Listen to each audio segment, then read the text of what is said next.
نحمده ونصلی علی رسولہ الکریم اما بعد۔ محترم ناظرین و سامعین، السلام علیکم ورحمۃ اللہ وبرکاتہ۔ شریعت مطہرہ میں دو چیزوں کی بڑی اہمیت ہے۔ نمبر ایک مشورہ، نمبر دو استخارہ۔ مشورہ کہتے ہیں کسی کام کے متعلق کسی ماہر سے مشورہ طلب کرنا، اور استخارہ کہتے ہیں اللہ تعالیٰ سے خیر کو طلب کرنا۔ جب بھی کوئی کام کرنا ہو تو یہ دونوں کام کر لینے چاہیے، مشورہ بھی اور استخارہ بھی۔ مشورہ کے متعلق قرآن مجید میں اللہ تعالیٰ نے ارشاد فرمایا وَأَمْرُهُمْ شُورَىٰ بَيْنَهُمْ، اور مشورے کے متعلق مستقل ایک سورت نازل فرمائی جس کا نام سورہ شورا ہے۔ اور استخارے کے متعلق حضرت جابر بن عبداللہ رضی اللہ تعالیٰ عنہ ارشاد فرماتے ہیں کہ رحمت عالم صلی اللہ علیہ وسلم ہمیں استخارے کا حکم ارشاد فرمایا کرتے تھے کہ ہر معاملے میں استخارہ اللہ سے خیر کو طلب کر لینا چاہیے، اور ہمیں استخارہ یوں سکھلاتے جس طرح قرآن مجید کی صورت سکھلائی جاتی ہے۔ اب استخارہ ہے کیا؟ ایک تو وہ ہے جو ہمارے معاشرے سوسائٹی میں فیمس ہو چکا کہ استخارہ سنٹر کھل گئے، لوگ استخارہ کرانے جاتے ہیں، کرنے والے کرنے کے لیے بیٹھے ہیں اور وہ کر کے دیتے ہیں۔ وہ اگر کہہ دیں کہ یہ کام کر لو تو کرنا ہے، کہہ دیں کہ نہ کرو تو نہیں کرنا۔ تو آیا کیا استخارہ اتنا مشکل ہے کہ ہر انسان نہیں کر سکتا، اور اس کے لیے کچھ چند افراد یا خاص طبقہ یا خاص لوگ ہیں صرف استخارہ وہی کر سکتے ہیں؟ فرمایا نہیں، خود نبی کریم صلی اللہ علیہ وسلم کے پاس صحابہ کرام رضوان اللہ تعالی علیہم اجمعین اپنے کام کے متعلق مشورہ کرنے تو آتے تھے، استخارہ نہیں کروایا کرتے تھے۔ حالانکہ حضور صلی اللہ علیہ وسلم پر تو وحی اترا کرتی تھی، خیر اور شر کا پتہ بھی چل سکتا تھا، لیکن مشورہ طلب کرتے، اور استخارے کا حضور صلی اللہ علیہ وسلم صحابہ کو حکم دیتے کہ اپنے کام کے متعلق خود ہر بندہ، ہر انسان، ہر صحابی خود استخارہ کرے۔ تو صحابہ کرام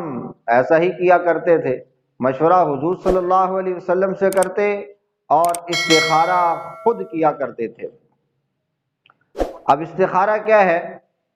استخارہ انتہائی آسان عمل ہے اور خوبصورت عمل ہے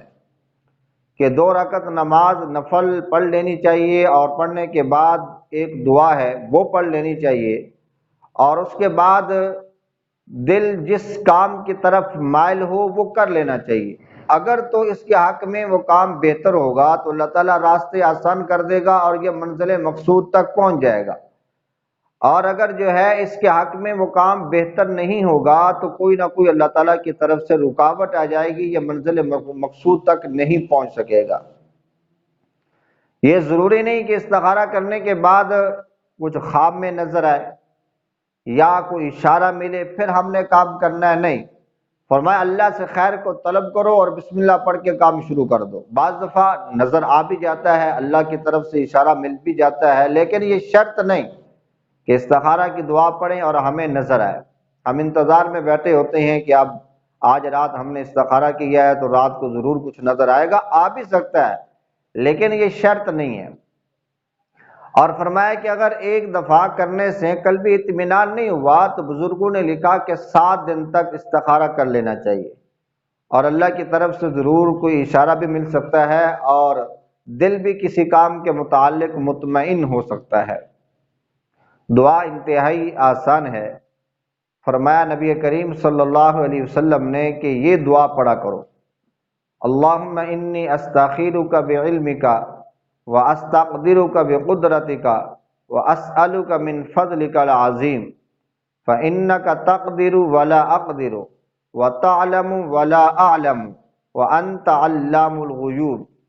اللہم ان کنت تعلم ان هذا الامر خیر لی فی دینی و معاشی و عاقبت امری فاقدرہ لی ویسرہ لی ثم بارک لی فیہ وَإِن كُنْتَ تَعْلَمُ أَنَّ هَذَا الْأَمْرَ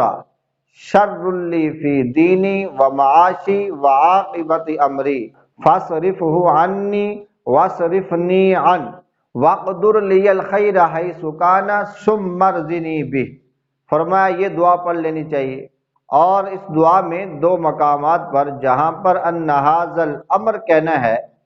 تو وہاں پر اس کام کا نام لے لینا چاہیے عربی کے اندر۔ مثال کے طور پہ اگر وہ استخارہ نکاح کے متعلق کر رہا ہے تو ان ھذا نکاح کہہ دینا چاہیے، اگر سفر کے بارے میں استخارہ ہے تو ھذا سفر کہہ دینا چاہیے، تجارت کے معاملے میں استخارہ کر رہا ہے تو ھذہ تجارہ کہہ دینا چاہیے، اور اگر عربی کے اندر نام نہیں آتا تو اس کام کا ذہن میں سوچ لینا چاہیے کہ میں اس کام کے متعلق یہ استخارہ کر رہا ہوں، اور اس کے بعد جو ہے یہ اپنا کام شروع کر دے، اللہ کی طرف سے انشاءاللہ خیر ہی خیر ہوگی۔ اب اس کا ترجمہ کیا ہے وہ بھی سماعت فرما لیں۔ اللہم انی استخیرک بعلمک، اے اللہ بے شک میں آپ کے علم کے مطابق آپ سے بھلائی طلب کرتا ہوں،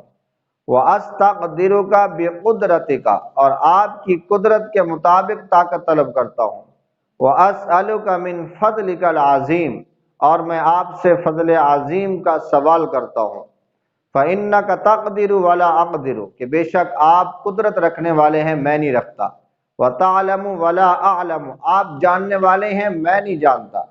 فإنک انت علام الغیوب، اور آپ علام الغیوب ہیں، غیب کے علم کو بھی جاننے والے ہیں۔ اللہم ان کنت تعلم ان ھذا الامر خیر لی فی دینی ومعاشی وعاقبت امری، اے اللہ اگر آپ جانتے ہیں کہ بے شک یہ معاملہ